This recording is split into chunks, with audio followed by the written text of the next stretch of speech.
Fala, meus amigos, minhas amigas ligadas aqui no Dois Toques, a casa do futebol. Hoje tem campeonato brasileiro. Que jogaço, hein? Que jogaço! Hoje Flamengo e Palmeiras, a gente vai falar muito desse jogo. Vamos falar também de Santos e Vitória, cara. Jogo que pode mudar a história ali de rebaixamento. Tem muita partida aí pra gente falar, é claro, né?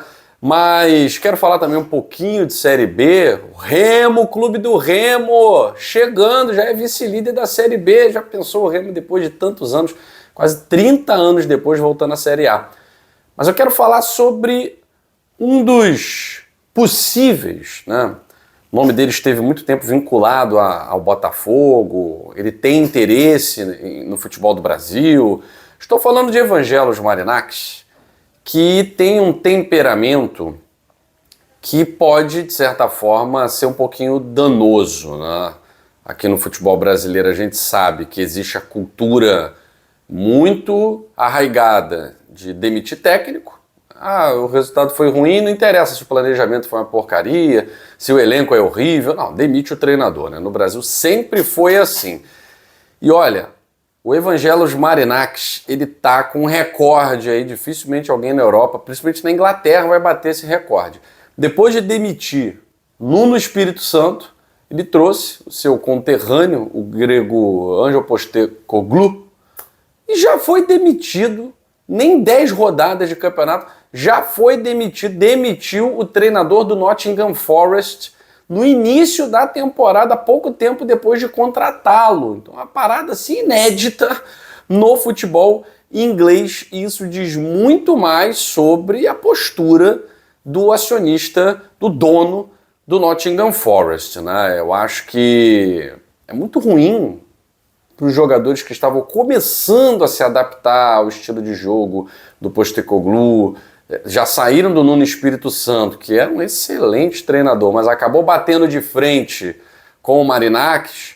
Ou seja, o Marinákis é muito mais parecido com um cartola brasileiro do que a gente imagina. Então é o cara que põe dinheiro, mas ele não é um investidor frio, né, cara? Mas também não é um John Textor, por exemplo, que se envolve, que entra no campo, que vê jogo da arquibancada, mas ele segura o máximo que pode o treinador, ele tenta confiar no projeto o máximo que pode.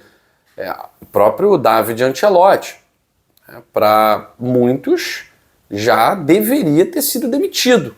Para grande parte, na verdade, das pessoas que analisam futebol, não deveria nem ter sido contratado.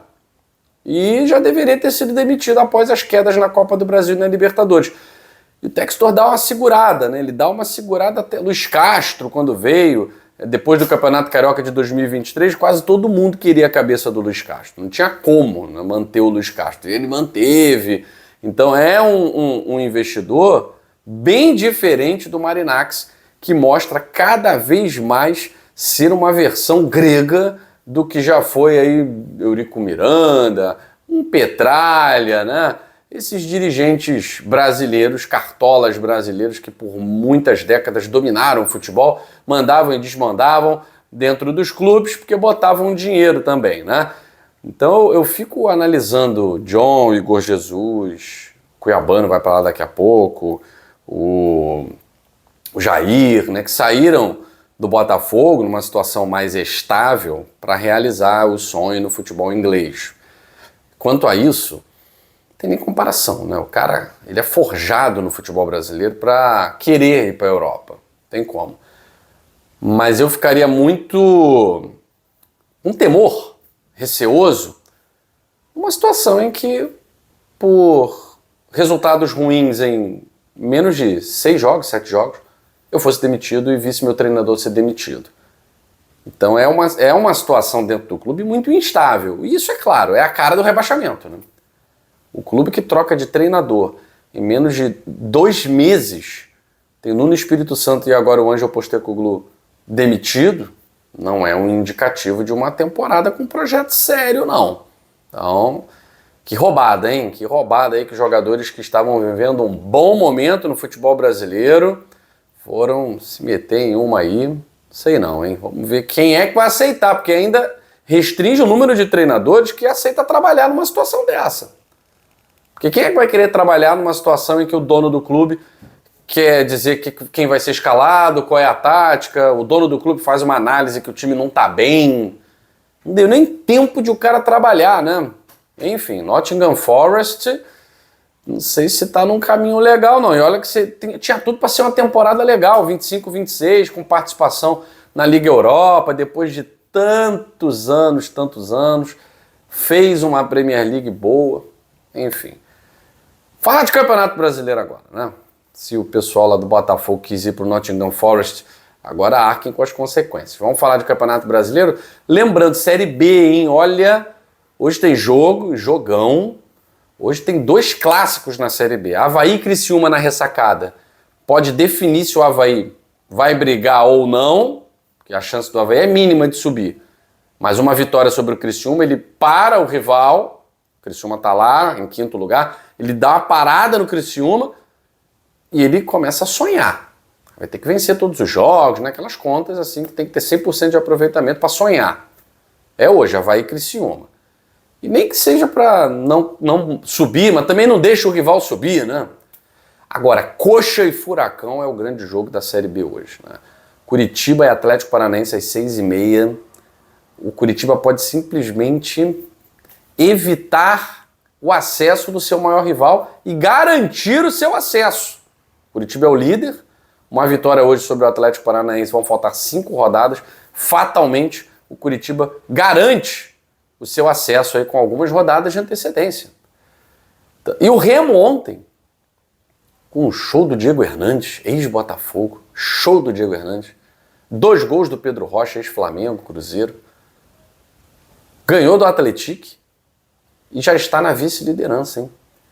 A gente pode ter aí camisas importantes do futebol brasileiro retornando à Série A no ano que vem, como Curitiba, como Remo. Vai ser bem legal, hein? Vai ser bem legal se isso acontecer. Hoje o Goiás também joga em casa, e aí a gente vai ter um panorama aí de Série B mais exato na segunda-feira, né? Faltando apenas 5 jogos para acabar. Na Série A, não se fala em outra coisa a não ser em Flamengo e Palmeiras.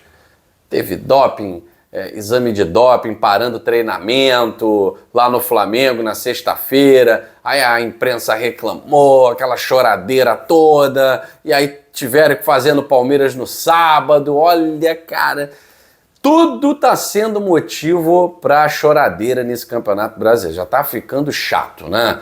Tudo é motivo para reclamar, para nota oficial. O pessoal tá ficando mimado demais também no futebol brasileiro, meu Deus do céu. Mas enfim, vamos ver dentro de campo hoje. O Flamengo venceu, o Flamengo ganha um fôlego na briga pelo título, iguala a pontuação do Palmeiras, mas não consegue a liderança porque o Palmeiras tem vitórias a mais do que o Flamengo. Tem 2 vitórias a mais e 3 pontos a mais. Se o Palmeiras vencer, beleza, vão faltar 10 rodadas, 9 rodadas, né? Mas se o Palmeiras vencer, para mim, acabou o campeonato. Né? 6 pontos à frente do Flamengo, com 3 vitórias a mais, acabou o campeonato. Aí é só administrar. O Palmeiras vai ter 2 rodadas à frente do rival, é só administrar, né? Um empate deixa tudo como tá. Nada decidido, mas o Palmeiras com uma mão na taça. Outros jogos importantes, como Botafogo e Ceará, como Vitória e Santos, Santos e Vitória na Vila. Vai ser interessante esse jogo, hein? Porque o Vitória é fora de casa, não tem ido bem, mas ele não pode perder para o Santos de jeito nenhum. Se o Vitória perder para o Santos, o rebaixamento desses 4 times já está praticamente garantido. Fortaleza, Sport, Juventude e Vitória. Vai ser um grande jogo. E amanhã, segunda-feira, tem Vasco e Fluminense no Maracanã também, outro grande jogo.